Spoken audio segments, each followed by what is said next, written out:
se acerca su venida, se oyen ya los pasos del rey que se aproxima. Hasta de aún nos queda denunciar pueblo gente que Jesús está volviendo. Victorioso y esplendente, pronto vendrá, Cristo muy pronto vendrá. Vamos a orar. Amado Padre, alabado y glorificado sea tu nombre. Nosotros, Señor, estamos imposibilitados por la distancia para conocernos, para vernos, para estrechar nuestros brazos unos a otros. Pero tú, amado Padre, que no tienes esa barrera, tú nos observas, tú nos ves en este momento y queremos ponernos en tus manos. Queremos dedicar este tiempo hermoso para tu honra y tu gloria. Queremos platicar de tu palabra, queremos ser alimentados con tu Santo Espíritu, queremos sentir tu mano guiándonos en esta hora, amado Padre. Te rogamos que tú bendigas a cada oyente, según sus necesidades, según los deseos de su corazón, y conforme a tu santa y divina voluntad. Queremos rogarte, Padre, que tú puedas obrar en cada una de las vidas, en cada una de las personas, conforme sea tu voluntad, amado Padre, y conforme sea tu gracia, Señor, para cada uno de nosotros. Nos ponemos en tus divinas manos, oh Padre Celestial, y que todo lo que hagamos pueda ser únicamente para honra y gloria de tu santo nombre. Nos ponemos en tus manos por los méritos santos de Jesucristo, nuestro Salvador. Amén. Estimados hermanos, es motivo de alegría poder saludarlos y poder saber que esta red de amigos que hemos estado escuchando poderosos mensajes y testimonios, hemos visto crecer la audiencia y la red de hermanos y amigos que se están agregando cada día a través de este ministerio tan importante que es para estos tiempos. Somos testigos del ferviente anhelo de compartir el mensaje para este tiempo final. Hemos crecido en el conocimiento de la verdad y nos hemos fortalecido con las alabanzas y oraciones de cada uno de los participantes que día a día enriquecen con su participación este hermoso grupo. Todo esto es extraordinario porque por todos los medios, ya sea verbales, escritos, audiovisuales, ya sea a través de manera presencial o a través de la red, la verdad se está presentando, la verdad se está predicando en todas las lenguas, en todos los idiomas, en todos los pueblos, en cada uno de los rincones de la tierra. Se está cumpliendo lo que dice San Mateo 24:14, que será predicado este evangelio para testimonio a todas las naciones y entonces vendrá el fin. Estimados hermanos, hoy tengo el deseo, el propósito de que reflexionemos acerca de un acontecimiento descrito en el libro de San Juan, capítulo 5.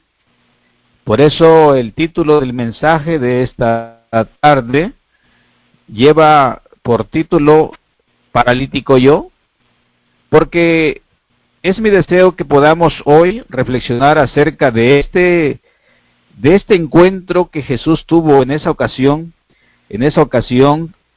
para el tiempo en el que las personas tuvieron la oportunidad de ver físicamente a Jesús. Este acontecimiento se encuentra relatado en el capítulo 5 de San Juan. Si alguien tiene su Biblia en su mano, pues los invito a que por favor lo utilicemos. Vamos a leer esta historia y después que la leamos, vamos a procurar extraer de él un mensaje para nuestro tiempo.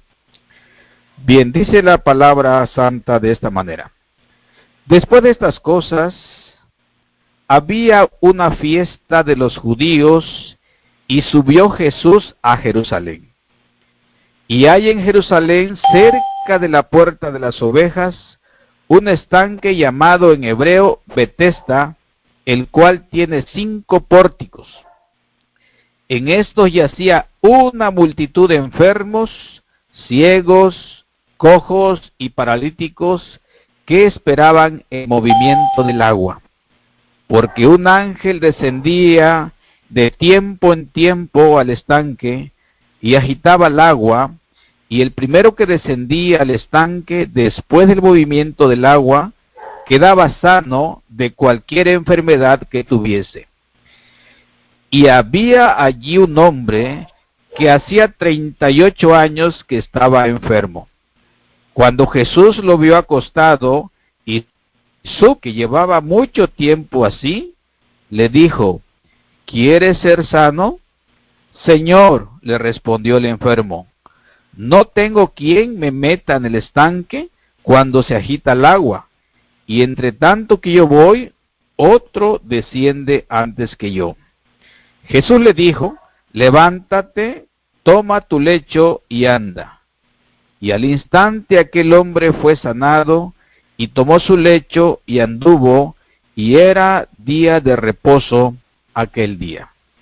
Mis estimados hermanos, esta historia, alguien podrá, digamos, quizá tener en su mente un pensamiento y decir: ¿qué relación tiene repasar la historia de esta sanación que Jesús hizo con este hombre enfermo de 38 años de enfermedad?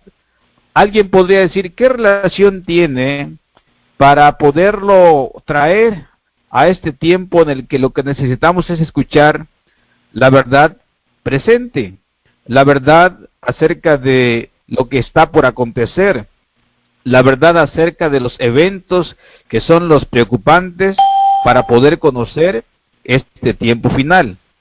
Así que, mis hermanos, vamos a, de alguna manera, a relacionar este mensaje precisamente con el tiempo en el que estamos viviendo.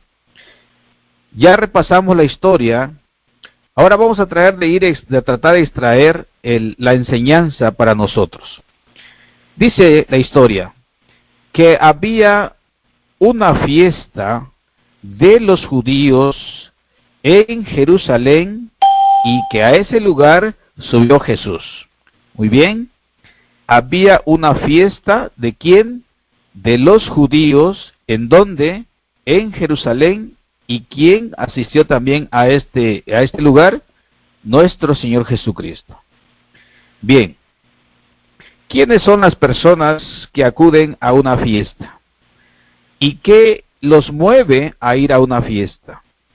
Normalmente la fiesta nosotros lo relacionamos con un momento de alegría, un momento de felicidad, un momento de gozo, un momento de convivencia entre amigos y familiares.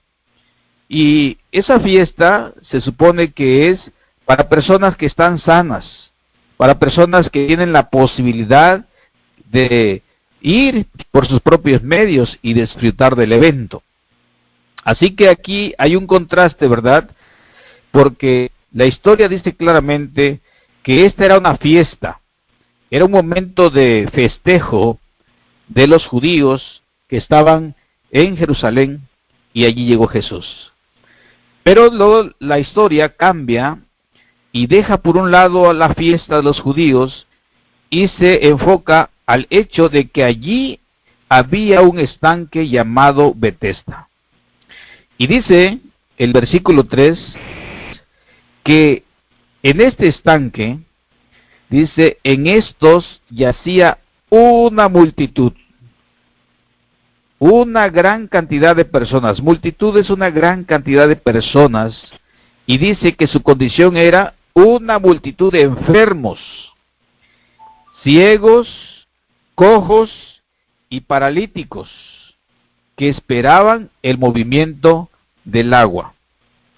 Entonces, este contraste entre la multitud que estaba en la fiesta celebrando y la multitud que yacía junto al estanque de Betesda porque estaban enfermos, hay un contraste. Definitivamente, estos que hacían junto al estanque, pues no estaban festejando nada.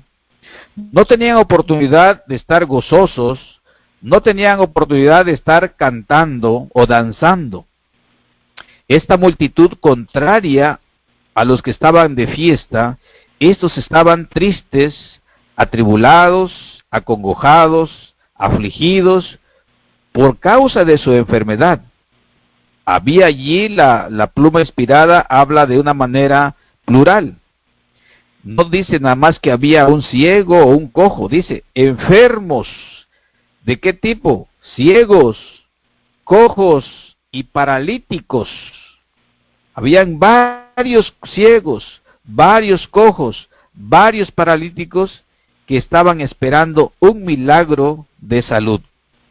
Porque la creencia era de que un ángel descendía cada cierto tiempo de manera no programada, no de manera, digamos, anticipada.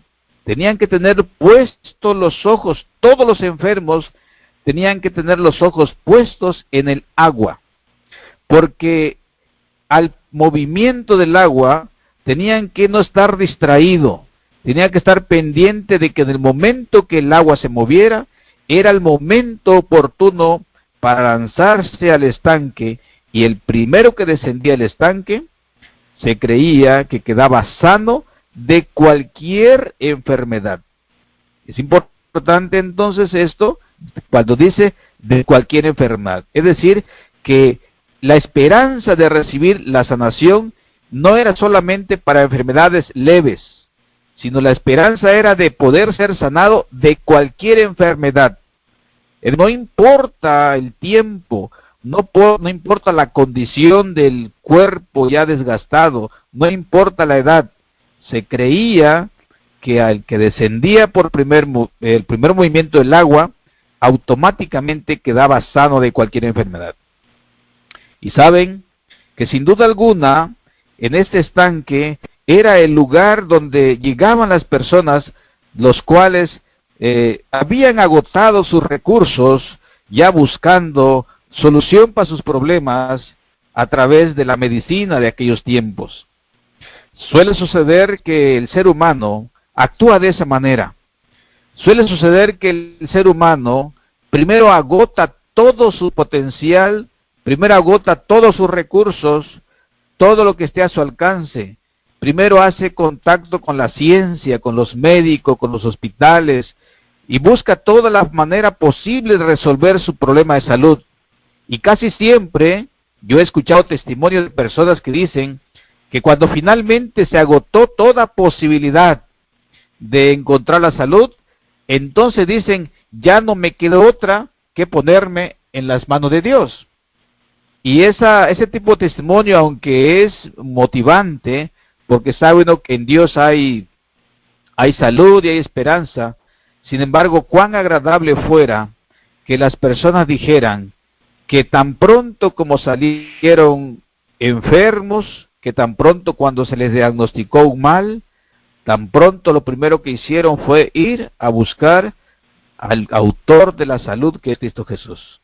No que se haga como un medio último, sino que siempre se pudiera dar el primer lugar a Dios. Pero yo me parece que en este estanque, los que estaban allí eran precisamente personas que ya habían agotado toda posibilidad de solución humana. Ya habían sin duda alguna acabado sus recursos, ya habían hecho todo el esfuerzo posible por ser sanados, y sin embargo, ahora solo quedaba la posibilidad de entrar al estanque cuando el agua se moviera, y de esa manera pudieran ser sanados. Estimados hermanos, sigue diciendo la historia de que allí fue cuando Jesús se encuentra con esta persona. Yo traté de encontrar en la descripción textual de San Juan capítulo 5, traté de encontrar un versículo en específico que se refiriera precisamente que sanado un paralítico.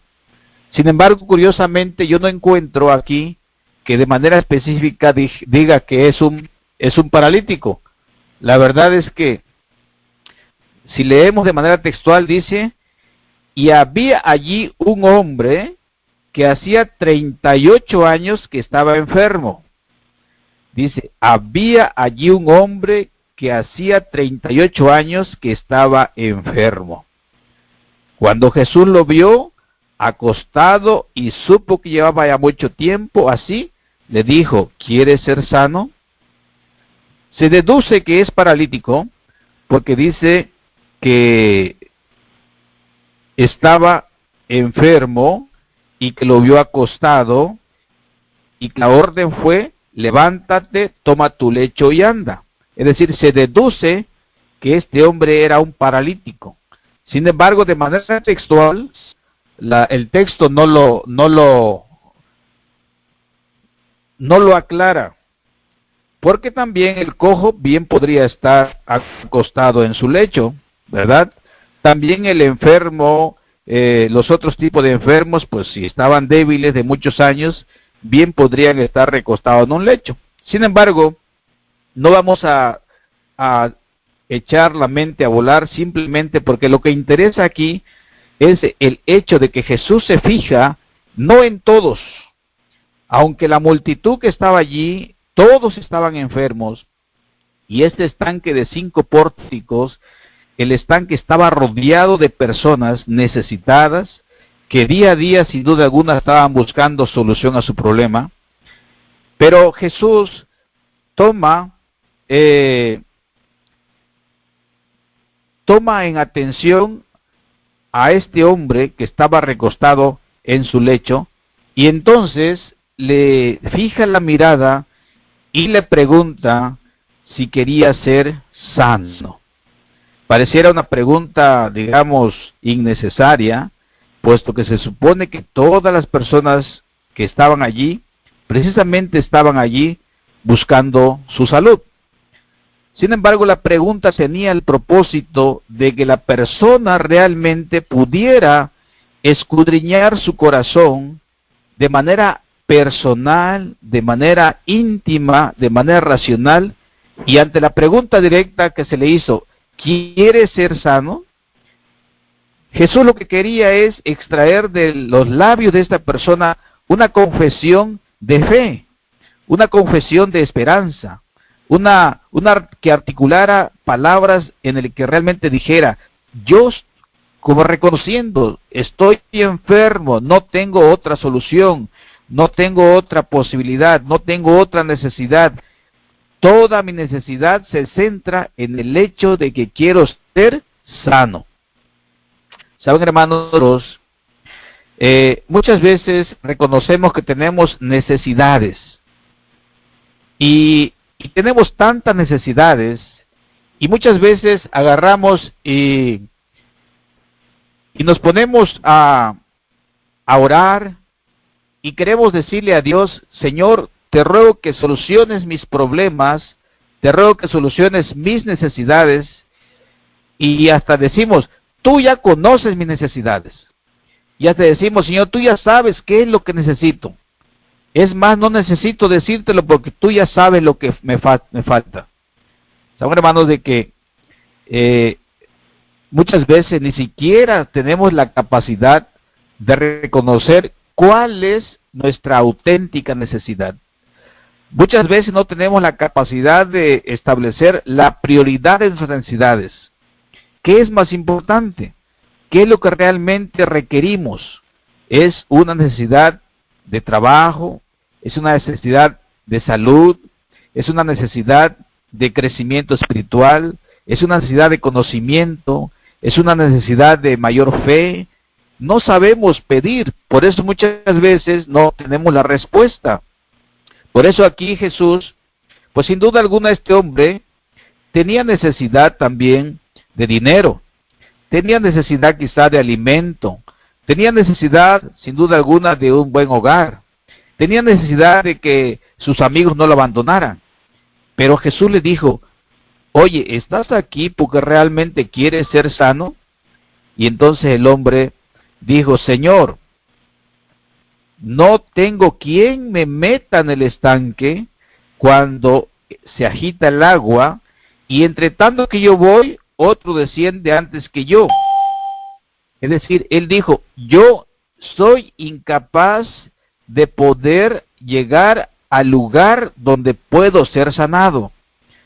Estoy cerca, sé que aquí ha habido sanidad, pero yo estoy imposibilitado de lograr la sanidad. No tengo, yo necesito que alguien me lleve, yo necesito que alguien me mueva.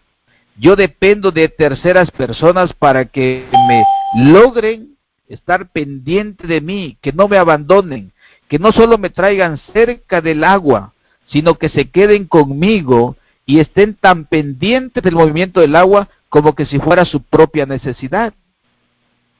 El paralítico decía, las personas que se acomoden a traerme, me traen y me dejan cerca. Otros que están enfermos y quizás están más sanos, toman mi camilla y me alejan de la orilla del estanque.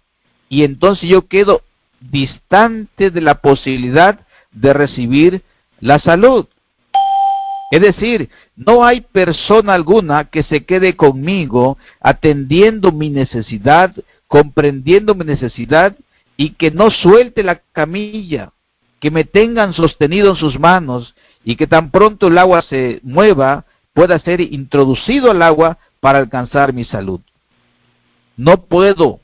38 años, cada día vengo, 38 años cada día buscando lo que para mí es mi necesidad prioritaria, pero todavía no lo he alcanzado.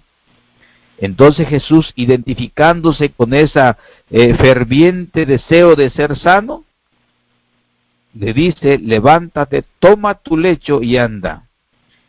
Y entonces dice la cita bíblica, versículo 9 del capítulo 5, y al instante aquel hombre fue sanado, y tomó su lecho y anduvo, y era día de reposo, era día sábado. Hermanos, me gusta esta historia desde la perspectiva de que, ¿será que nosotros podríamos pensar en la condición de un paralítico? Un paralítico no tiene libertad de movimiento, no tiene libertad de acción propia, no puede actuar.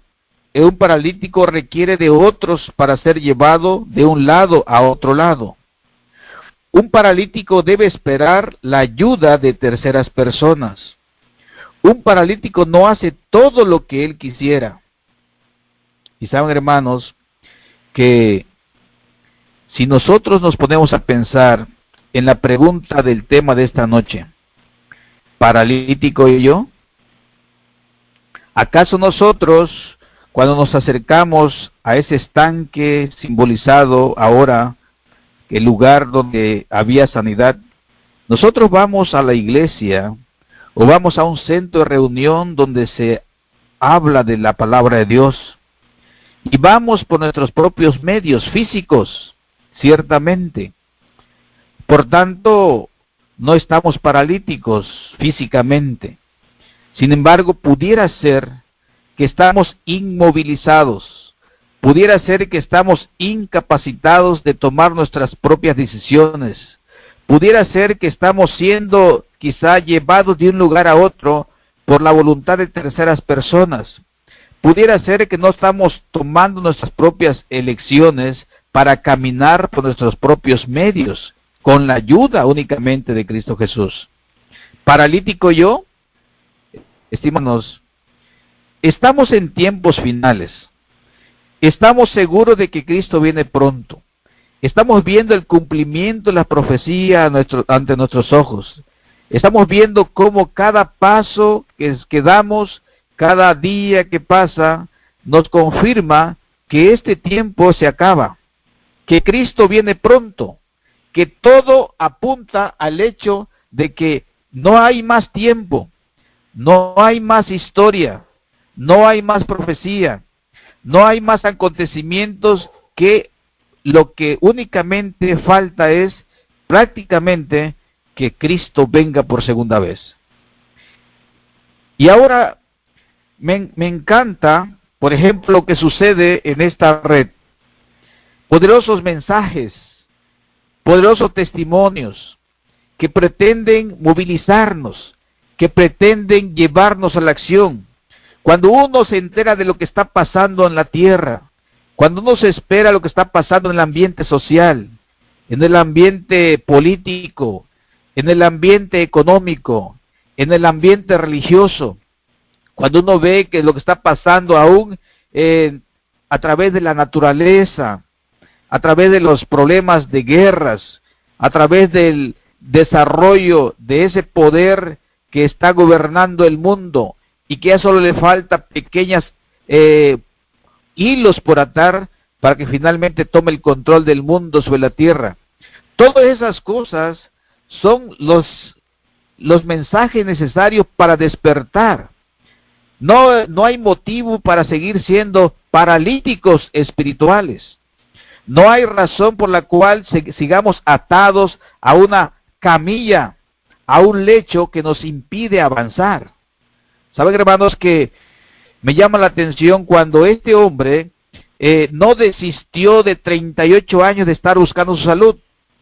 Yo no sé si esta noche, entre lo que nos estamos escuchando, pudiera haber distintos tiempos de que estamos buscando nuestra libertad. Conoceréis la verdad y la verdad os hará libres. Yo no sé si aquí hay personas de 1 año, de 5 años, de 15 años, de 38 años o de 50 años que están buscando precisamente el poder caminar, el poder avanzar con libertad y con paso firme hacia ese momento en el que tenemos que salir y testificar de que Cristo viene pronto. ¿Paralítico yo? Es probable, hermanos, que en el corazón hay muchos planes.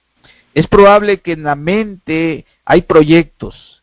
Es probable que tenemos iniciativas. Es probable que compartimos las actividades que algunos otros hermanos están haciendo en otro lugar. Nos gozamos cuando vemos que hay hermanos que están saliendo a la calle y están repartiendo material. Nos gozamos cuando vemos las noticias de hermanos que están con sus altavoces en la calle, altavoces portátiles o en sus vehículos y que están proclamando la verdad presente. Nos gozamos cuando vemos que hay personas aguerridas y atrevidas, podríamos decir valientes, que aún se paran frente a iglesias, frente a catedrales, para decir y denunciar que el sábado es el día de reposo, que es la señal y el sello de Dios. Nos gozamos cuando vemos que hay personas que sin importar lo que están invirtiendo en tiempo, dinero y esfuerzo, están abandonando inclusive sus tareas cotidianas, o están abandonando sus trabajos, o están abandonando sus tareas donde obtienen sus recursos para poder hacer la obra de Dios. Y es probable que humanamente nosotros simpatizamos con todas esas actividades, nos gozamos saber lo que están haciendo otros, pero a veces sucede que en nosotros pareciera que nuestros pies son de plomo, o pareciera que están atados a ciertos grillos, a ciertas cadenas, y aunque nuestro corazón arde el deseo de salir y hacer lo mismo, aún tenemos esa parálisis que nos ata, que nos detiene, que nos impide avanzar. ¿Paralítico yo? Mis hermanos, por supuesto que este mensaje pretende que cada uno de nosotros en su interior haga un análisis, una reflexión. Porque la palabra de Dios dice que son los hacedores de la palabra de Dios los que Dios quiere. No son solamente los oidores y olvidadizos, hacedores. Y saben, mis hermanos, que en la palabra de Dios tenemos que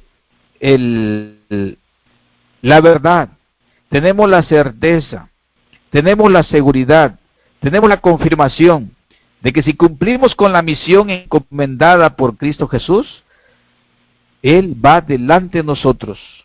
Estamos ciertos que la obra que Dios nos ha encomendado es una obra de la mayor importancia, que los santos ángeles están ansiosos de cumplir esta misión, pero es un privilegio únicamente para el ser humano. Mis hermanos, el paralítico de Betesda solamente caminó, solamente se movió, solamente quedó libre hasta el momento cuando tuvo un encuentro personal con Cristo Jesús. Pudo haber muerto allí en su intento, y si nunca hubiera tenido un encuentro personal con Cristo Jesús, jamás podía caminar por sus propios medios. Hoy en día, multitudes de hermanos se agolpan, llenamos las iglesias, los templos están llenos, alegres, estamos de fiesta los días sábados, nos gozamos, cantamos, alabamos, y vamos ahí con nuestras dolencias, vamos con nuestras enfermedades, vamos con nuestras flaquezas, pero solamente cuando tengamos un encuentro personal con Jesús, podremos salir de esa parálisis que de tal forma que el conocimiento de la verdad deje de ser solamente teoría y se convierta en una forma de vida, en una forma de ser, en una manera de compartir con otros la palabra de Dios. Cercano está el día grande de Jehová, cercano está, mis hermanos, y nosotros no debemos dudarnos.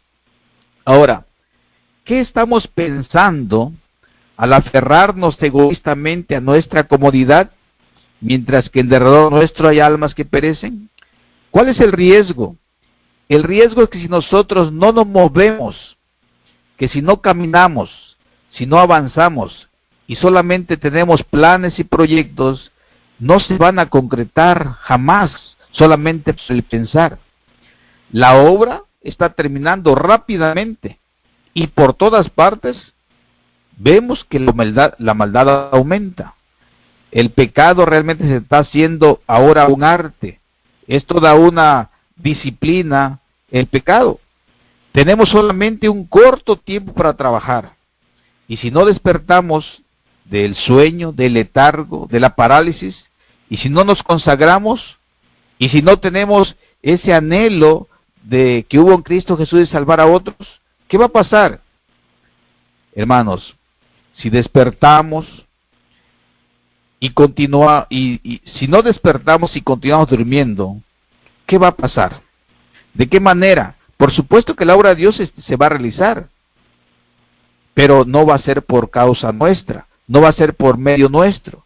Dios va a levantar y dijo que si nosotros no predicamos, las piedras lo harán, y las piedras lo están haciendo, literalmente, hermanos. Las piedras están diciendo que lo que se anunció se está cumpliendo. Hoy en día, los grandes hallazgos arqueológicos de esas ciudades bíblicas están testificando que los lugares y las personas de los cuales se dudaba que existieran, porque se suponía que la Biblia no era un libro verdadero, las piedras están testificando que los lugares y las personas y los hechos que narra la Biblia realmente sucedieron. Es decir, la ciencia ahora no tiene argumentos para negar que la palabra de Dios es un libro inspirado y tiene verdades a los cuales hay que hacer caso. Las piedras están testificando de que el tiempo que está señalado para que en la historia hay que basarse en los acontecimientos bíblicos, porque la profecía así lo anuncia y así se va a cumplir, es una realidad, hermanos. Pero las personas que tenemos el privilegio de anunciar por testimonio y por palabra la verdad, somos los que antes ya hemos creído. Es decir, ¿cuánto tiempo llevamos nosotros queriendo ser liberados? ¿Cuánto tiempo estamos disfrutando de las enseñanzas que recibimos? Alguien dirá, es que yo todavía no tengo la capacidad de explicar la palabra de Dios. Es que yo todavía no tengo el valor para poder hablarle a alguien de Dios. Saben, hermanos, que Dios no elige para que sean sus siervos a ángeles que nunca cayeron, sino que a personas con flaquezas y con debilidades semejantes a los que han de ser salvos, son los que Dios nos da el privilegio de que podamos dar ese testimonio. Quisiera leer un párrafo acá del libro Servicio Cristiano, cuando dice aquí, condiciones que prevalecen en el pueblo de Dios. Y dice así, si los ministros y el pueblo estuvieran suficientemente despiertos, no descansarían así en forma indiferente, mientras Dios los ha honrado haciéndolos los depositarios de su ley, al grabarla en su mente y escribirlas en su corazón. El verdadero espíritu misionero ha abandonado las iglesias que han hecho tan exaltada profesión. Sus corazones ya no bullen encendidos de amor por las almas y del deseo de guiarlas al aprisco de Cristo. Necesitamos trabajadores fervorosos. No hay nadie que responda al clamor que surge por doquiera, pasa y ayuda. Se mostró que como pueblo somos deficientes. Nuestra obra no está de acuerdo con nuestra fe. Nuestra fe testifica que vivimos bajo la proclamación del mensaje más solemne y más importante que haya sido dado jamás a los mortales. Sin embargo, a la plena vista de este hecho, nuestros esfuerzos, nuestro celo, nuestro espíritu de abnegación no guarda paso con el carácter de la obra. Debemos despertarnos de entre los muertos y Cristo nos dará vida. ¿Cuál debe ser entonces nuestra mayor análisis que debemos hacer de manera personal? Dios ya nos dio un privilegio. Saben, hermanos, que no es porque seamos más inteligentes, no es porque seamos más capaces, no es porque seamos más consagrados, no lo pensemos así, porque es Dios quien nos llama. Jesucristo nos ha buscado de entre todas las multitudes, así como Jesús entre todas las multitudes de enfermos que yacían allí junto al estanque de Betesda. Había ciegos, cojos y paralíticos en plural. Multitud, son mucha gente. Así como Jesús solo puso sus ojos en el paralítico en ese momento y le dio la sanidad. Estimados hermanos, es cierto que nuestras iglesias están llenas.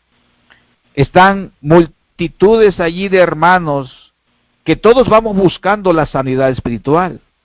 Todos los que vamos a la iglesia ya reconocimos que necesitamos a un Salvador. Ya reconocimos que el único que puede resolver nuestros problemas es Jesucristo. Pero de entre esa multitud, hermanos, dentro de esa cantidad de miembros que yacen en la iglesia, Jesús nos ha tomado, ha puesto sus ojos en nosotros. ¿Por qué? Por su amor nada más, por su misericordia, hermanos. No es por lo que nosotros sepamos más que los demás, no es porque seamos más consagrados, sino es porque así quiso el Señor poner sus ojos en nosotros. ¿Por qué de pronto surgió en nosotros el deseo de escudriñar las Escrituras desde otro ámbito, desde otra perspectiva? ¿Por qué nos surge en nosotros esa sed de más, de saber más? ¿Por qué surge esa ansiedad, en cierta manera, de no satisfacerse con las cosas que estamos quizá escuchando o recibiendo? ¿Por qué ese afán de escudriñar de manera personal las Escrituras? ¿Por qué ese afán de asociarse con personas, con hermanos que tienen esa misma inclinación de predicar la verdad para este tiempo? ¿Por qué ese afán de poder ser saciados con un alimento más sólido? ¿Quién puso en nosotros ese deseo, hermanos? Es Dios. Es Dios quien nos está dando la oportunidad que reconozcamos que somos los necesitados de la sanidad espiritual.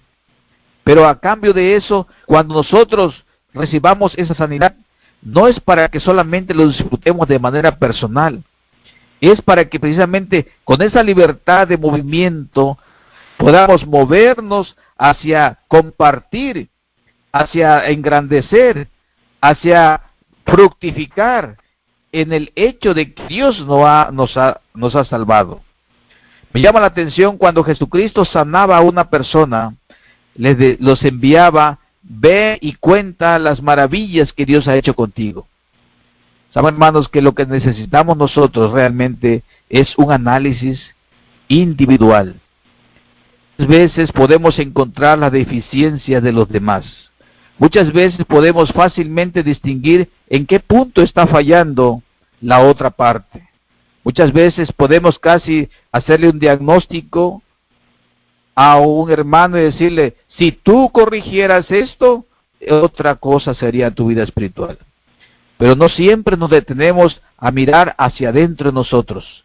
Casi siempre nos toleramos, casi siempre nos consentimos, casi siempre nos justificamos, casi siempre encontramos una razón poderosa y lógica y entendible del por qué no estamos haciendo mayor cosa. Pero por eso decía la pregunta: ¿paralítico yo? ¿No será que realmente todavía no estamos poniendo en acción nuestros dones, nuestros talentos que nos ha dado? ¿No lo estamos poniendo todavía al servicio de Dios? Y mayor aún peligroso sería: ¿no será que todavía otra persona me está conduciendo hacia donde Él quiere? ¿No será que solo me muevo hacia un punto cuando alguien me dice: muévete para acá? ¿No será que todavía estoy simplemente repitiendo cuando me dicen: lee este mensaje y este es lo que vas a predicar? No te salgas a la derecha a la izquierda, este es el tema que vas a dar. ¿No será que todavía estamos tan paralíticos al grado de que nos da miedo poder testificar de manera valiente acerca del tiempo del que estamos y acerca de los errores que tenemos que denunciar? Dice, aquí sigue diciendo la pluma inspirada: muchos de los profesos seguidores de Cristo no sienten más que el mundo la preocupación por las almas. Terrible. La concupiscencia de los ojos, la soberbia de la vida, el amor a la ostentación, el amor a la comodidad, separan a los profesos cristianos de Dios, y el espíritu misionero existe en realidad solamente en pocos. ¿Qué puede hacerse para abrir los ojos de estos pecadores de Sión y para hacer templar a los hipócritas? Oh, hermanos, dice la palabra aquí: me fue presentada una clase de personas conscientes de que poseen impulsos generosos, sentimientos de devoción y un deseo de hacer el bien. Sin embargo, al mismo tiempo no hacen nada. Poseen un sentimiento de propia complacencia y se halagan a sí mismas con la idea de que si tuvieran la oportunidad o si las circunstancias fueran más favorables, podrían hacer una obra grande y buena y estarían dispuestas a hacerla, pero les falta la oportunidad. Desprecian la estrechez mental del pobre hombre mezquino que da de mala gana la pequeña pitanza a los necesitados. Ven que vive para sí y que no decidirá por propia iniciativa beneficiar a los demás y bendecirlos con los talentos de influencia y de recursos que le han sido confiados, para su uso y no para su abuso, ni para permitir que se herrumbren o para guardarlos enterrados. Los que se dejan dominar por su avaricia y egoísmo son responsables por sus actos de tacañería y por los talentos de los cuales abusan. Pero más responsable aún son impulsos generosos y tienen una disposición natural para discernir las cosas espirituales. Si permanecen inactivos, esperando una oportunidad que suponen no ha venido, y contrastan, sin embargo, su espíritu dispuesto a obrar con la falta de disposición de los avaros. Es decir, que aquí lo que está presentando es el caso de que puede ser que surja un deseo, puede ser que haya una iniciativa, puede ser que a la mente hayan proyectos, hacemos planes maravillosos, puede ser que soñamos con grandes eventos, grandes campañas, puede ser que sentimos a veces que podemos hacer mucho, pero que todavía no ha llegado la oportunidad. Como que pareciera que estamos esperando los mejores momentos. Oh, mis hermanos, dicen que un camino, por muy largo que sea, se transita a partir de que se da el primer paso. Todo camino, por largo que sea, siempre se va a recorrer empezando por el primer paso. ¿Qué es lo que vamos a hacer? ¿Cómo vamos a quitar la parálisis, esa que nos ata, esa que solo nos hace imaginar lo que se podría hacer, pero no llevamos a la acción?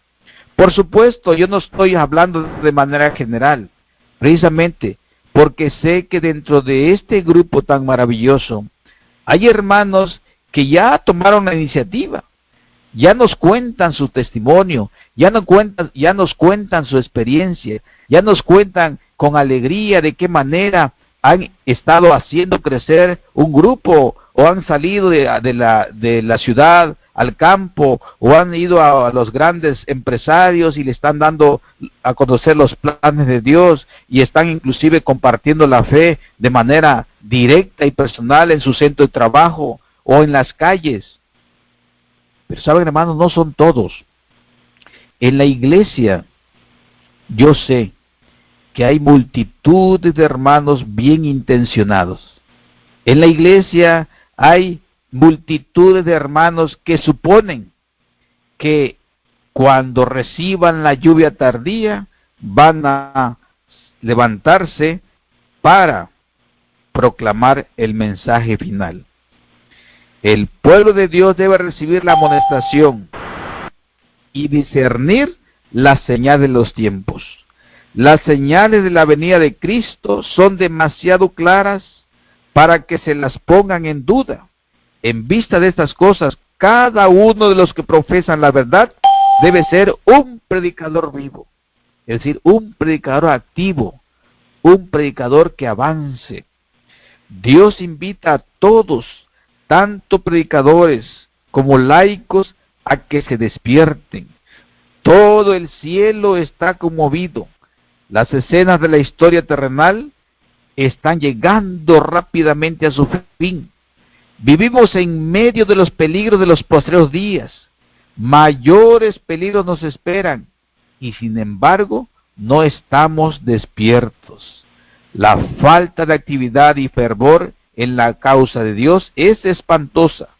Este estupor mortal proviene de Satanás. Joya de los Testimonios, tomo 1, página 88-89. La incredulidad como una mortaja está rodeando a nuestras iglesias, porque no utilizan los talentos que Dios les ha dado, impartiéndolos a los que no conocen la verdad preciosa. El Señor pide que las almas perdonadas, que se regocijan en la luz, hagan conocer la verdad a otros. Satanás procura mantener al pueblo de Dios en un estado de inactividad e impedirle que desempeñe su parte en la difusión de la verdad, para que al fin sea pesado en la balanza y hallado falto. Página 88 de Joya de los Testimonios, tomo 1. Hermanos, ¿qué es lo que está pasando entonces? Surgen grupos de hermanos, se levantan, están inclusive, digamos, en el mayor de los casos, en algunos casos, hay hermanos que están saliendo de la iglesia, llamémosla así, organizada, y se están yendo a formar otros grupos donde ya se hace mayor énfasis en la verdad presente. No hace mucho visité precisamente porque me invitaron un grupo de hermanos, de los cuales tengo amigos. Me invitan y a darles el mensaje. Y por supuesto que yo les decía de esta manera. Estimados hermanos, les decía así a los hermanos: no es fácil venir a dar un mensaje a este grupo de hermanos como ustedes, porque ustedes son personas que no se conforman con un mensaje liviano, con un mensaje ligero, con un mensaje simplemente histórico. Ustedes requieren de alimento sólido, ustedes requieren de un mensaje que contenga la verdad presente. Sin embargo, les digo, ustedes se han puesto como voluntarios que han dado un paso al frente para llevar la verdad en tono claro y certero, para difundir el mensaje final para este tiempo de una manera clara y contundente. Pero ¿cuál es el respaldo del mensaje? ¿Qué se está haciendo como para respaldar esta verdad presente? ¿Qué se está haciendo como para respaldar la parte teórica? ¿De qué manera están ustedes realmente estudiando más la palabra de Dios? ¿De qué manera están realmente estudiando más la Biblia? ¿De qué manera están orando más tiempo? ¿De qué manera están compartiendo la verdad con las personas nuevas? ¿De qué manera están llevando a la práctica los consejos del Espíritu de Profecía en cuanto vestimenta, en cuanto a la alimentación, en cuanto a la forma de vivir? Realmente, hermanos, quiere decir que si todavía no existe la parte práctica que respalda la teoría, apenas nos estamos quedando como buenos o bien intencionados. Nos estamos quedando solamente en el nivel de tener buenos proyectos, buenos planes. Y les decía, si protestamos porque en la iglesia organizada hay música que no eleva al espíritu, y ustedes en sus reuniones tienen una música sacra, muy bien. Si protestamos porque en la iglesia están entrando las modas en el vestuario, y ustedes vienen y se reúnen y se visten diferente, muy bien. Si ustedes protestaron porque en la iglesia nominal se come carne y se come todo tipo de alimento, y ustedes salieron y ya no hacen eso, muy bien. Si ustedes protestaron porque en la iglesia no predica mensajes sólidos y ustedes lo están haciendo, qué bien. Si ustedes protestaron porque en la iglesia nominal, digamos, no hay obra misionera, no hay avance misionero, no se está predicando con intensidad, pero ustedes lo están haciendo, qué bien. Y de esa manera les digo, es necesario no solamente protestar de lo que no se está haciendo, sino venir y hacer precisamente, no solo predicar, sino hacerlo.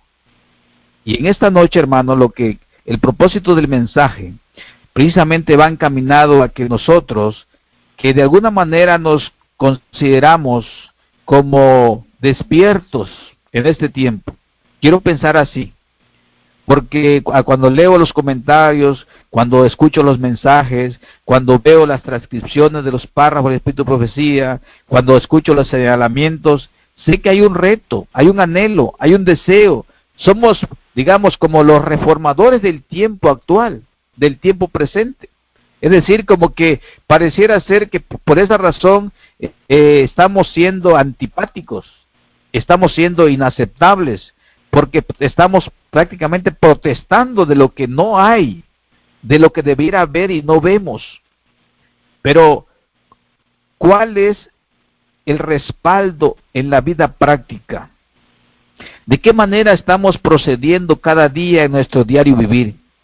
Si seguimos trabajando, ¿de qué manera estamos de alguna manera transformando el entorno donde estamos trabajando?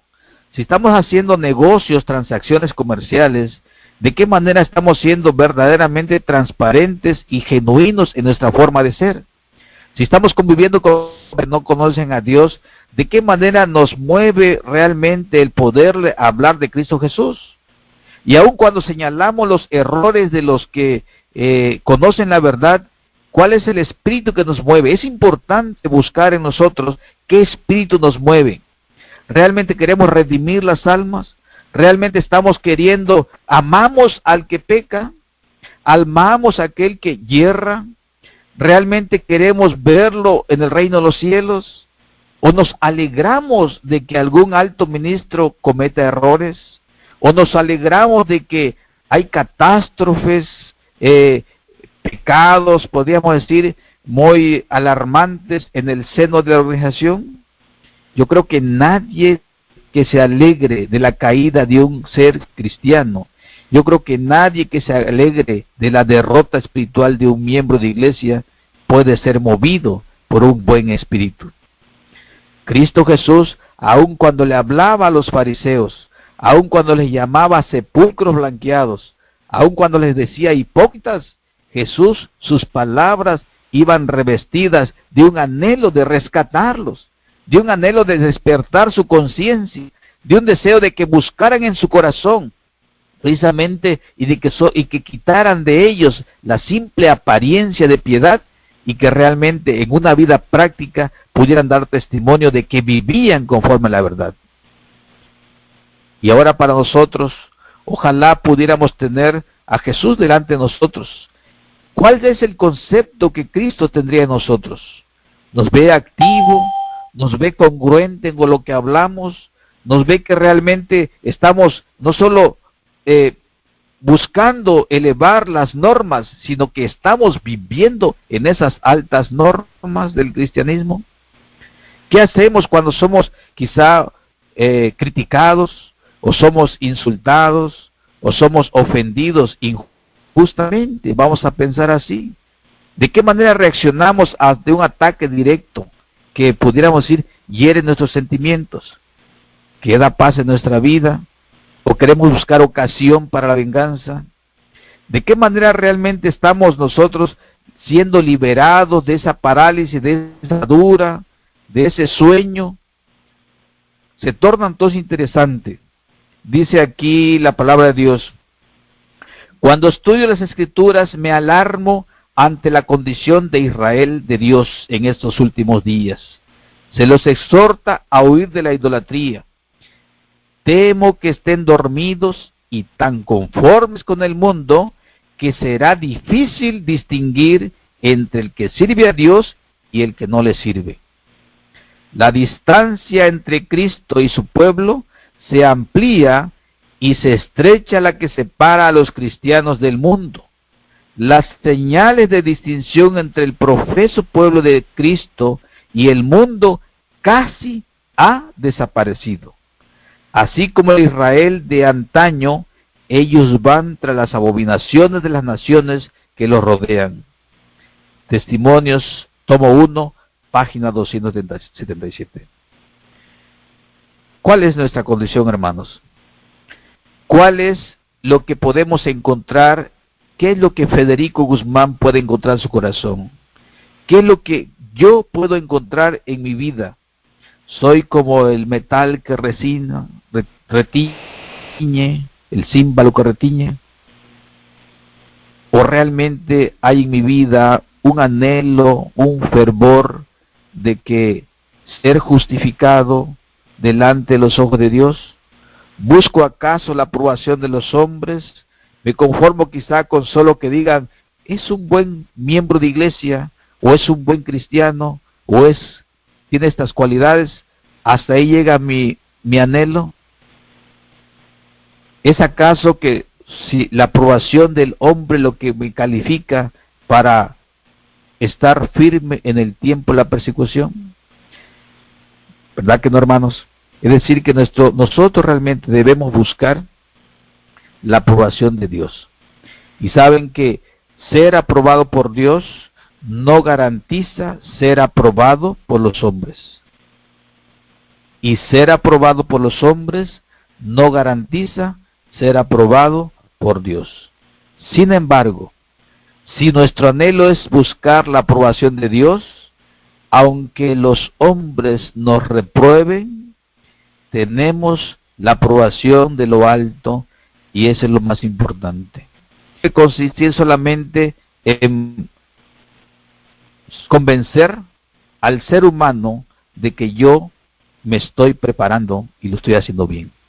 Mi anhelo debe ser buscar ser aprobado ante los ojos de Dios. Y recordemos que Dios no ve lo que tiene simplemente como el ser humano, que solo ve lo que está delante de sus ojos. Dios escudriña los corazones, mis estimados hermanos.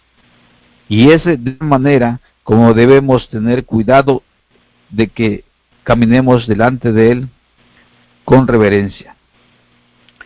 Dice aquí, y no solamente en el mundo vemos los resultados del descuido en que la iglesia ha incurrido por no trabajar en favor de Cristo. Debido a este descuido se ha originado en la iglesia una situación que ha eclipsado los altos y santos intereses de la obra de Dios. Un espíritu de crítica y amargura ha invadido a la iglesia y el discernimiento espiritual de muchos ha sido entenebrecido. Debido a esto, la causa de Cristo ha sufrido gran pérdida. Es decir, nosotros debemos procurar que cuando busquemos elevar las normas de la iglesia, que no se haga con un espíritu de crítica y de amargura. Debemos buscar que no se haga con esa intención inspirada por el mal, sino que realmente tengamos esa seguridad de que nos mueve únicamente el deseo de redimir las almas.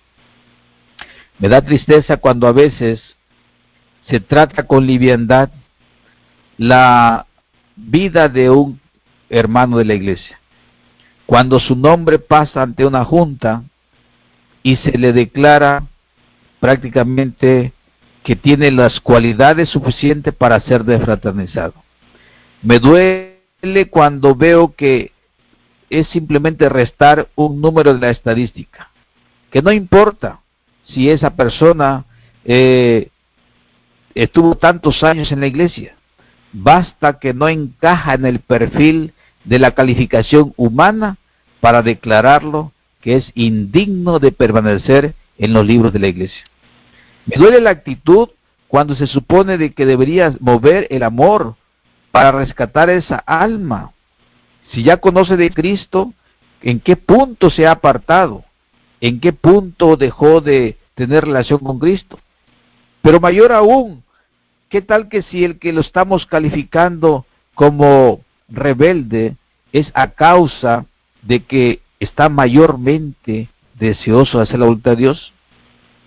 ¿Qué es lo que abunda hoy en día? Llegan noticias de todas partes de cómo hermanos están siendo segregados de la organización con el calificativo de ser rebeldes o ser disidentes o ser perjudiciales para la unidad. Pero curiosamente resulta que esos hermanos estaban buscando elevar la norma de la iglesia, estaban buscando ser apegados a un escrito está. ¿De dónde surge entonces ese espíritu para que, no obstante que busca elevar las normas y la espiritualidad en la vida de la iglesia, reciba a cambio un rechazo y una destitución? Dice aquí la palabra de Espíritu Lucía: me lleno de tristeza cuando pienso en nuestra condición como pueblo. El Señor no nos ha cerrado el cielo, pero nuestra propia conducta de permanente apostasía nos ha separado de Dios. El orgullo, la codicia y el amor al mundo han vivido en el corazón sin temor a la expulsión o a la condenación. Pecados dolorosos cometidos con presunción se manifiestan entre nosotros, y sin embargo la opinión general es que la iglesia está floreciendo y que existe paz y prosperidad espiritual en todos sus términos. La iglesia ha dejado de seguir en pos de Cristo, su líder, y está volviéndose firmemente hacia Egipto.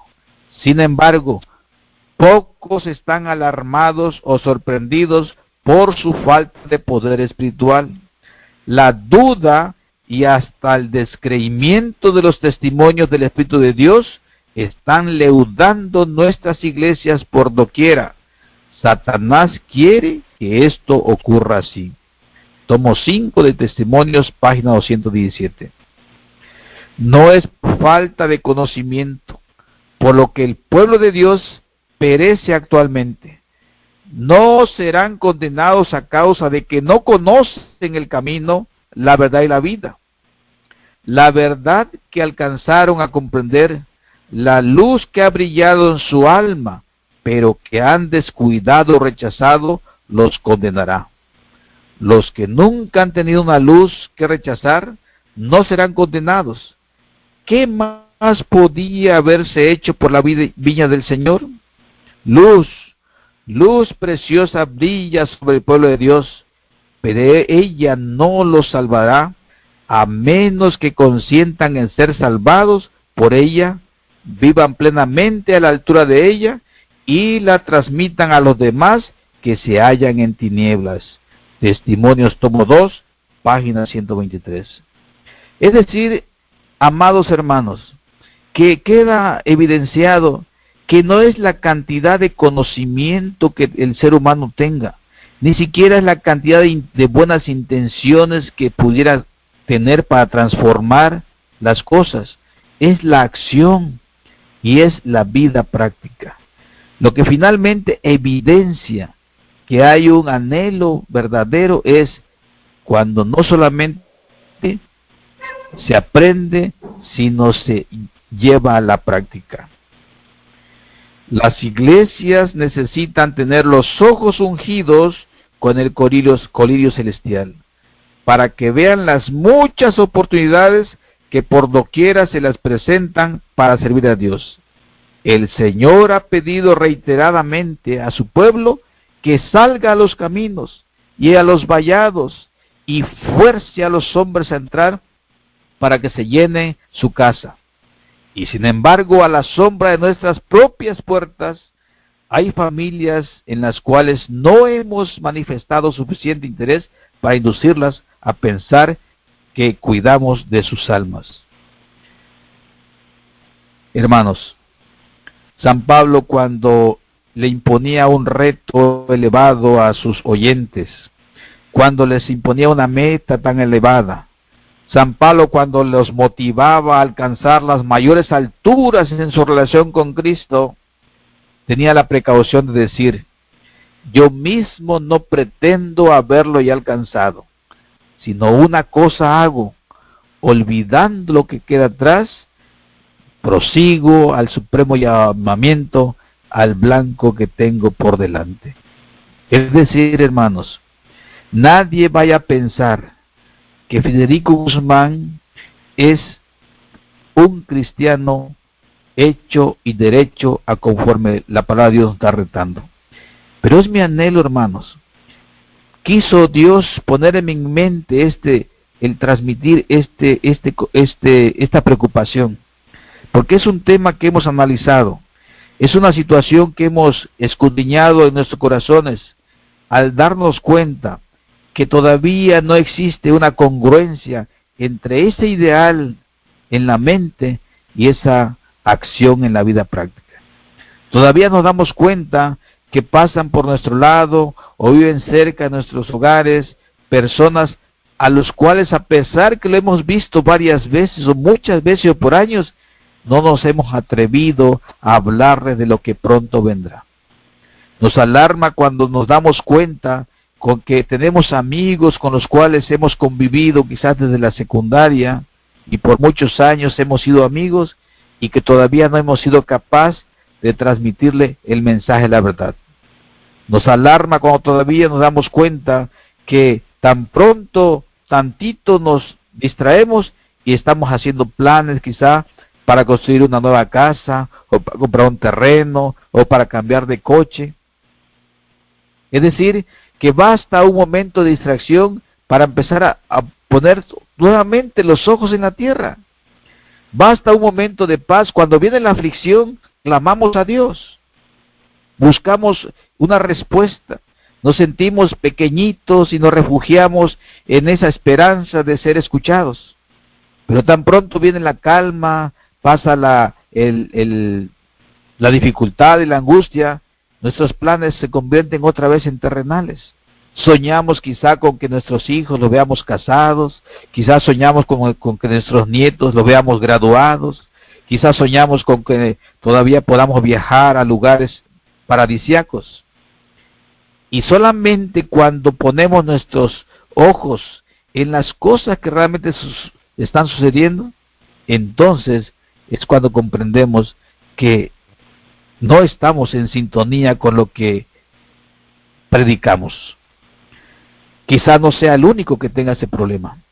Quizá estoy hablando, quizá también a hermanos que están ansiosos de hacer, no solo de decir. Quizás estoy hablando a hermanos que se sienten paralizados porque todavía motivan, promueven, inducen, pero todavía no están haciendo ellos en la práctica lo que otros quisieran que hagan. Es decir, hermanos, paralítico yo. Si fuera así el caso, hermanos, que estamos paralíticos, si fuera el caso que nuestros pies no se mueven todavía en pos de la obra de Dios, si fuera el caso que todavía tenemos ataduras que nos atan a ese trabajo, a ese negocio, a esa vida cómoda, a ese ambiente quizás social, si fuera el caso de que todavía estamos mitad pensando en las cosas terrenales y por momentos pensando en las cosas celestiales, si fuera el caso que todavía no avanzamos porque alguien nos dice no lo hagas de esa forma, si fuera el caso que todavía buscamos ser guiados por personas y que nos dicen si tú haces eso estás en contra de la unidad, fuera el caso que aún estuviéramos aún paralizados y solamente nos movemos cuando nos inducen a movernos, si fuera el caso de eso, hermanos, recordemos que el paralítico únicamente recibió su libertad de movimiento y de acción cuando Cristo Jesús fijó su vista en él. Cuando Jesucristo puso su mirada en él. Cuando Jesucristo le tomó como de manera personal y le dijo, levántate, toma tu lecho, anda. No sé, hermanos, si en esta noche estamos en sintonía con corazones que realmente quieren ser movidos a la acción. Sin duda alguna que así es. Porque esa es la característica de este grupo. Yo leo, hermanos, aunque no contesto, pero leo, escucho y veo que ese es el anhelo, hermanos. Ese es el punto de unión. Ese es el punto que identifica al grupo de la verdad presente. Un anhelo de hacer más, un anhelo de ir más allá, un anhelo de avanzar más de lo que se está haciendo. Pero no basta con un anhelo, ¿verdad? Es necesario que podamos llevar a la acción. Es necesario que vayamos a la práctica. Dice la palabra inspirada, dice aquí. Cuando el enemigo vea que el Señor bendice a su pueblo y lo prepara para discernir sus engaños, Él trabajará con su poder magistral para introducir el fanatismo por una parte y el frío formalismo por la otra. Esta es una advertencia terrible. Es una advertencia, digamos, riesgosa. Porque miren, comprendamos lo que dice aquí.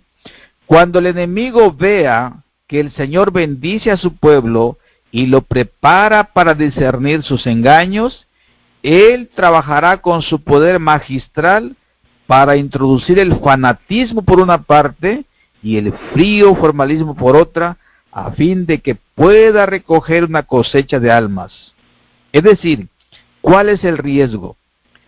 El riesgo es que cuando nosotros empezamos a discernir, empezamos a comprender que el enemigo está manipulando la verdad, que el enemigo está alterando la verdad, que el enemigo está moviendo, induciendo a los hombres a que acallen la verdad, a que guarden silencio ante la eminente regreso de Cristo, que estén mejor anunciando otras cosas, otras temáticas, que estén desviando la mente hacia una falsa seguridad, como si Cristo tardara en venir. Cuando el enemigo vea que hay un grupo de un pueblo que está discerniendo esos engaños, que está discerniendo esas trampas, él puede trabajar con poder magistral para introducir el fanatismo. Es decir, tergiversar, echar a perder el sentimiento. Hermanos, ¿cómo podemos nosotros evitar caer o en el fanatismo o en el frío formalismo? Ahora es el tiempo de velar incesantemente. Vigilad el primer paso de avance de Satanás puede hacer entre nosotros. Hay témpanos morales en nuestras iglesias. Hay abundancia de formalistas que pueden hacer una ostentación impositiva, pero no pueden brillar como luces en el mundo. Hermanos, no es la abundancia de vuestras reuniones lo que Dios acepta. No es el número de vuestras oraciones, sino el obrar correcto, el hacer lo que corresponde a su debido tiempo. Testimonios, tomo 2, página 36. La razón por la cual los hijos de Dios no tienen más propósito misionero y no tienen más fe según se me ha mostrado, es que han sido estrechados por el egoísmo. ¿Habrá egoísmo cuando no se difunde la verdad? ¿Habrá egoísmo cuando no se comparte un escrito está?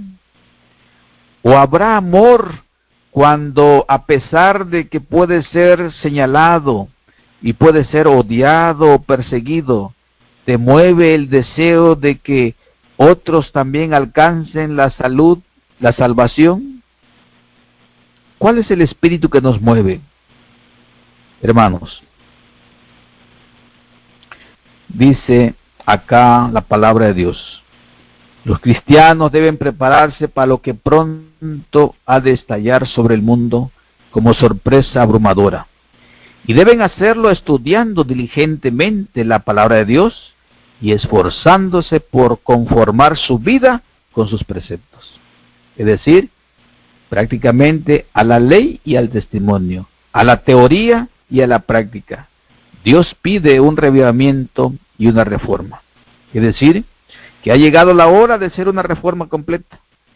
Y que cuando ella principie, el espíritu de oración animará a cada creyente y el espíritu de discordia y de revolución será desterrado de la iglesia. No es correcto, hermanos, que con el afán de corregir, que con el afán de enseñar, que con el afán de instruir, caigamos en contrariedades o en debates. Debemos ser conscientes de que cada quien puede tener su razonamiento y con amor podemos nosotros avanzar sin caer en los debates que provocan heridas o provocan un sentimiento contrario. El espíritu, dice aquí, de oración animará a cada creyente y el espíritu de discordia y de revolución será desterrado de la iglesia. Hermanos, la demora que aparentemente existe en la segunda venida de Cristo no es tal, porque Dios ni se adelanta ni se retrasa. Dios todo lo cumple a su debido tiempo. Pero hoy nosotros nos está llamando. Dios llama a los que están dispuestos a ser dirigidos por su Espíritu Santo, a encabezar una obra de completa reforma. Cada alma debe ahora asumir una posición de más profunda y verdadera consagración a Dios que en los años pasados. Mis hermanos, ¿qué vamos a hacer? ¿De qué manera vamos a, quizá es importante las palabras de motivación que cada día se comparten? Es importante las alabanzas, es importante la unidad en la oración, es importante la unidad en propósitos, pero debe haber, yo digo, debe haber mayor acción práctica, mayor entrega a llevar a la práctica lo que nuestra mente surge como el deseo. ¿De qué manera podemos nosotros alumbrar a los que están en tinieblas? Bueno, quizá encendiendo un pequeño fósforo, un cerillo. Quizá mi luz sea pequeña, pero estoy ayudando a caminar en esa pequeña luz a alguien que está en completa oscuridad? ¿Qué tanta luz tengo en mi vida? ¿Qué tanto conocimiento tengo?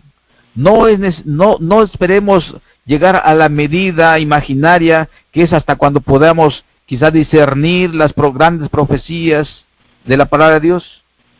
Yo sé que hay hermanos que tienen ese don maravilloso de discernir y poder explicar con precisión las profecías, las grandes profecías de Daniel y Apocalipsis. Sé que hay hermanos talentosos que tienen la capacidad de retener fechas y poder señalar de cuándo a cuándo principió una profecía, cuándo se cumplió, cuándo terminó, cómo se representa simbólicamente, cuál es la aplicación literal. Maravilloso, hermanos. Pero posiblemente cuando los hermanos que no tienen esa misma información o ese mismo conocimiento, pudieran sentirse achicados, decir, oh, hasta cuando yo tenga ese conocimiento que tiene el hermano fulano o la hermana tal, hasta entonces voy a predicar. Estimados hermanos, nos debe mover el deseo de salvar almas. Y yo me consta, hermanos, he visto el caso de hermanos sencillos, humildes, que no hacen, digamos, grandes presentaciones, pero que de manera discreta, seguido, tienen nuevas almas para entregarlos a los pies de Cristo. Es decir, que esas almas discretas de hermanos que ni siquiera son tomados en cuenta, que ni siquiera reciben un reconocimiento, sin duda alguna, el día que Cristo deposite una corona en sus cabezas, esas coronas estarán tachonadas de estrellas brillantes, porque llevaron muchas almas a los pies de Cristo. ¿Qué nos mueve realmente cuando estamos delante de una persona que no conoce a Jesús? Nos mueve el deseo de alumbrar su sendero, nos mueve el deseo de transmitirle una verdad de que Cristo viene. Quizá a una persona no le podamos presentar la profecía de los 2300 años. Quizá a otra persona no le podamos explicar con claridad las lecciones del santuario terrenal en relación al santuario celestial. Quizá a una persona no le podamos explicar acerca de Apocalipsis 7, Apocalipsis 8 o Apocalipsis 13. Quizá no lo podamos, digamos, hacer comprender, dado que los tiempos que estamos viviendo son demasiado cortos. Pero debemos señalarle que hay una realidad, que Cristo viene pronto y que solamente los que entreguen su vida a Jesús serán salvos. El evangelio para los que apenas están conociendo a Jesús debe ser un evangelio que realmente los mueva a reconocer que son pecadores y que solamente entregando su vida a Cristo hay esperanza de salvación. Quizás no haya tiempo, hermanos, para poder alcanzar el pleno conocimiento de todas las cosas y las verdades que los que han estado por años en la iglesia lo han asimilado. Pero es necesario que cuando nosotros seamos movilizados a la acción, al amor, que realmente seamos movidos por el deseo de alcanzar y salvar, podamos nosotros realmente contagiar a otros. Saben que hay hermanos que tienen sus ojos puestos en los que predican la verdad presente. Saben que hay muchos hermanos dentro de la iglesia que están indagando cómo están viviendo los que se salieron de la iglesia porque protestaron de lo que no se hacía en la iglesia. Saben que hay muchos hermanos que están ansiosos de ver una verdadera transformación entre los que predican la verdad presente, precisamente para agregarse a ese grupo. Hay muchos hermanos dentro de la iglesia que tienen un deseo de dar un paso hacia el frente. Hay muchos hermanos en la iglesia que tienen ideales grandes de salir de esa parálisis y moverse hacia una acción para proclamar sin miedo, sin temor, sin reservas, una verdad necesaria para este tiempo. Pero saben, hermanos, que están poniendo los ojos a veces en el ser humano. Y si nosotros no nos movemos a la acción, si nuestra vida realmente no refleja que estamos siendo guiados por ese espíritu de amor de Cristo, vamos a chasquear a los que, claro, no somos ejemplo de nadie. Pero saben, hermanos, que cuando alguien quiere buscar a Cristo, voltea a ver a los que dicen que son de Cristo. Y entonces si ve que los que dicen que son de Cristo viven en armonía, viven en paz y tienen una vida, digamos, transformada, y no son rencorosos, y no son vengativos, no son pleitistas, hermanos, entonces las personas se sienten movidos también a buscar a Cristo.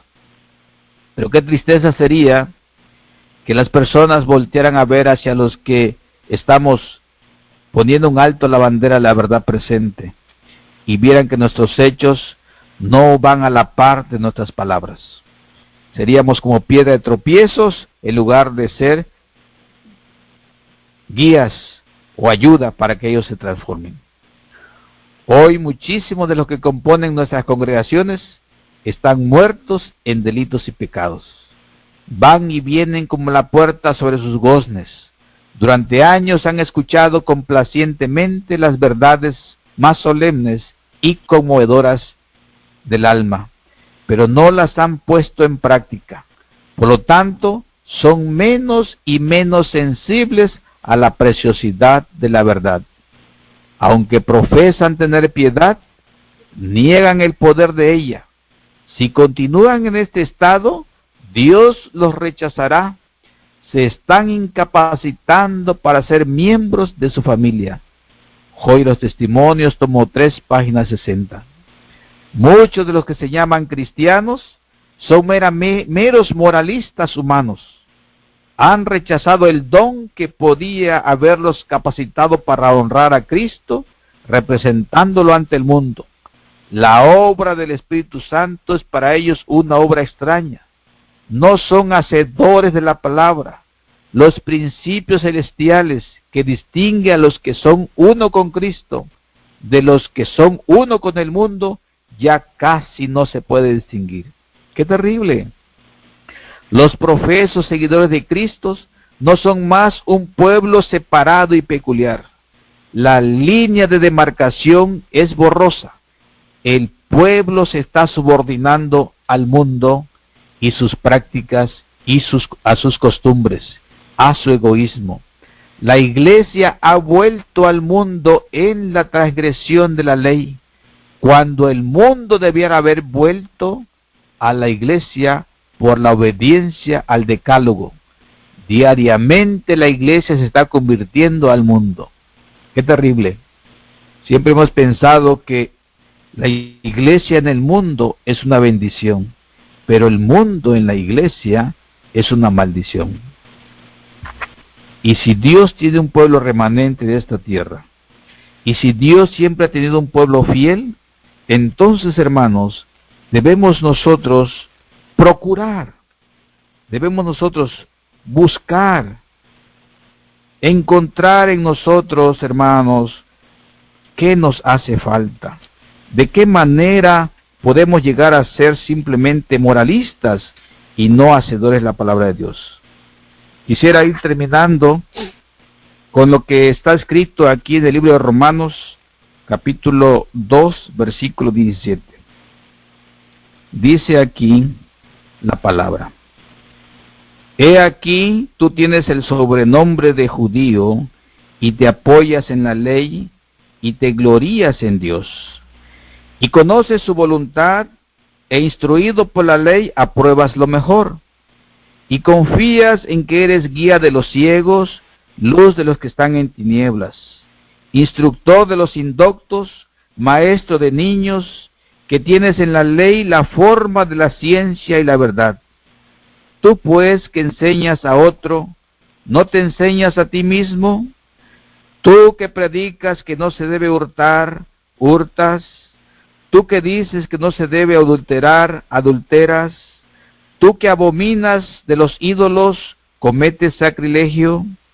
Tú que te jactas de la ley, con infracción de la ley deshonra a Dios. Porque como está escrito, el nombre de Dios es blasfemado entre los gentiles por causa de vosotros.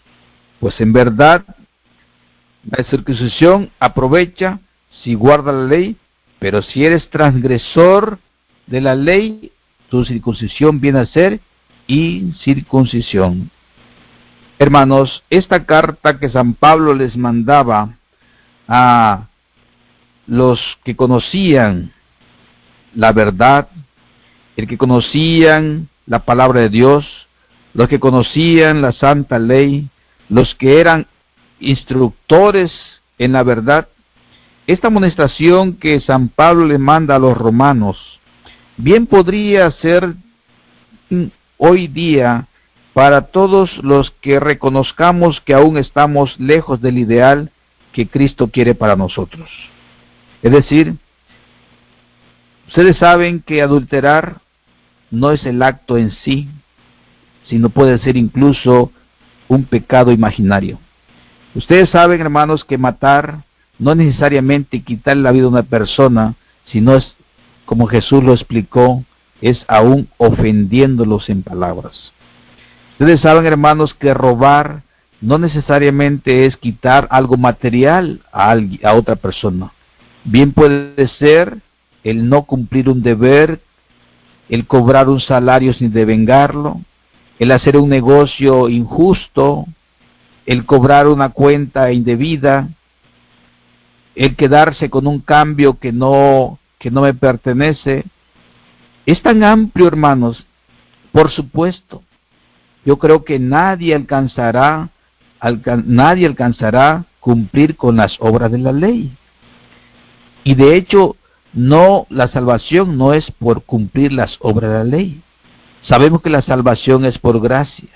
Pero si nosotros reconocemos que Dios quiere tener un pueblo en la tierra, una nación santa, un pueblo adquirido, un real sacerdocio, si reconocemos que el Señor está formando en la tierra los ciudadanos que han de heredar la tierra nueva, si nosotros reconocemos que somos candidatos a conquistar ese reino de los cielos, porque realmente es por gracia que somos salvos, si nosotros reconocemos que nuestra ciudadanía no está en la tierra, y si nosotros comprendemos que en este mundo habrá pruebas y tribulaciones, si nosotros comprendemos que hay una lucha entre el bien y el mal, que hay una necesidad de que nosotros nos fortalezcamos únicamente en Cristo Jesús, si nosotros estamos conscientes que no es la abundancia de los bienes lo que nos da salvación, si nosotros reconocemos que no es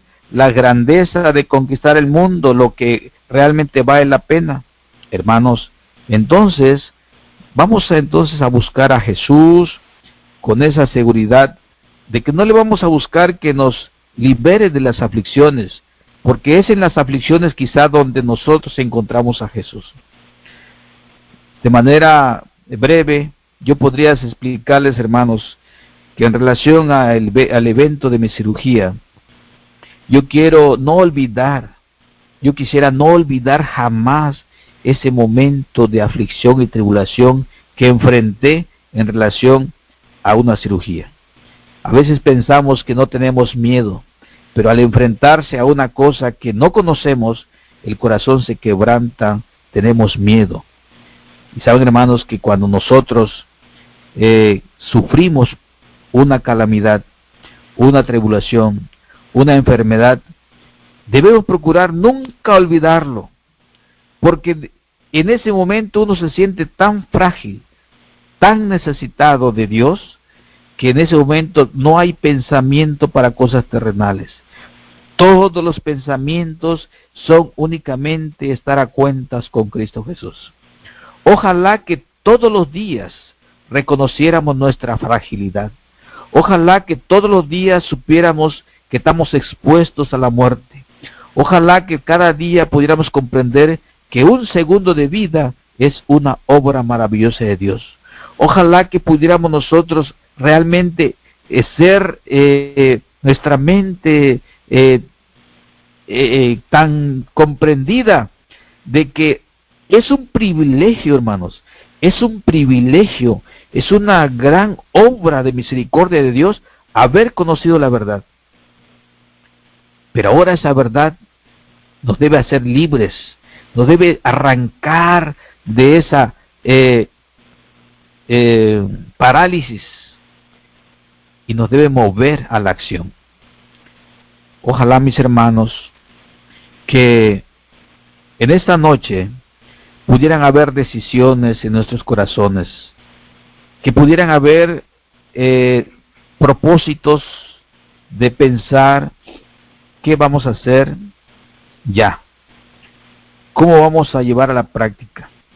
Su servidor necesita, igual que usted, hermanos, necesitamos hacer más. Dios nos da tiempo, Dios nos ha dado oportunidades, Dios nos ha dado talentos, Dios nos ha dado medios, Dios nos ha dado recursos, Dios nos ha dado espacios para que podamos avanzar más. Y aunque tenemos anhelos materiales, en realidad lo primordial es puesto los ojos en Jesús, el autor y consumador de nuestra fe, puesto los ojos en el cielo, haciendo allá los tesoros, donde la polilla ni la orín corrompen. Cristo pronto vendrá, y es necesario que hoy nuevamente nos preguntemos, ¿paralítico yo? Si fuera el caso, mis hermanos, que nadie se sienta sin solución. El propósito de este mensaje, hermanos, está hecho de todo corazón, con mucho amor.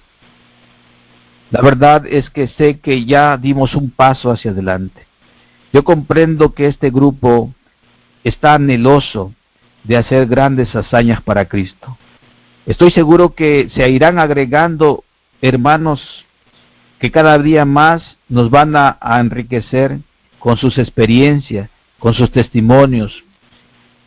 No esperemos hacer la gran hazaña de un momento a otro. Empecemos quizá por compartir una literatura. Empecemos quizá por el próximo que tengamos enfrente. Mañana temprano, cuando vamos al trabajo, quizá hablemos de que Cristo viene pronto. Quizá busquemos estrategias, oremos, pidamos a Dios sabiduría para que no tengamos temor. Después de todo, estaríamos cumpliendo la gran comisión que Cristo nos encomendó de ir y hacer discípulos. Estamos en los umbrales del tiempo en el que Cristo ha de venir. ¿Qué viene por delante? El cumplimiento de las profecías finales. La gente está angustiada, no sabe qué hacer, y por tanto nosotros debemos decirle, todo esto que está pasando es porque Cristo viene pronto. Quisiera, hermanos, que podamos terminar en esta hora con la lectura de los últimos versículos de Apocalipsis capítulo 22. Voy a leer del versículo 13 en adelante. Yo soy el alfa y la omega, el principio y el fin, el primero y el último. Bienaventurados los que lavan sus ropas para tener derecho al árbol de la vida y para entrar por las puertas en la ciudad. Mas los perros estarán fuera, y los hechiceros, los fornicarios, los homicidas, los idólatras, y todo aquel que ama y hace mentira. Yo, Jesús, he enviado mi ángel para daros testimonio de estas cosas en las iglesias. Yo soy la raíz y el linaje de David, la estrella resplandeciente en la mañana. Y el espíritu y la esposa dice, ven. Y el que oye, diga, ven. Y el que tiene sed, venga. Y el que quiera, tome del agua de la vida gratuitamente. Yo testifico a todo aquel que oye las palabras de la profecía de este libro. Si alguno añadiere a estas cosas, Dios traerá sobre él las plagas que están escritas en este libro. Y si alguno quitare de las palabras del libro de esta profecía, Dios quitará su parte del libro de la vida y de la santa ciudad y de las cosas que están escritas en este libro. El que da testimonio de estas cosas dice, ciertamente vengo en breve. Amén. Sí, ven, Señor Jesús. La gracia de nuestro Señor Jesucristo sea con todos vosotros. Amén. Muy buenas noches, mi estimado hermano. Que la honra y la gloria sea para Dios en esta noche.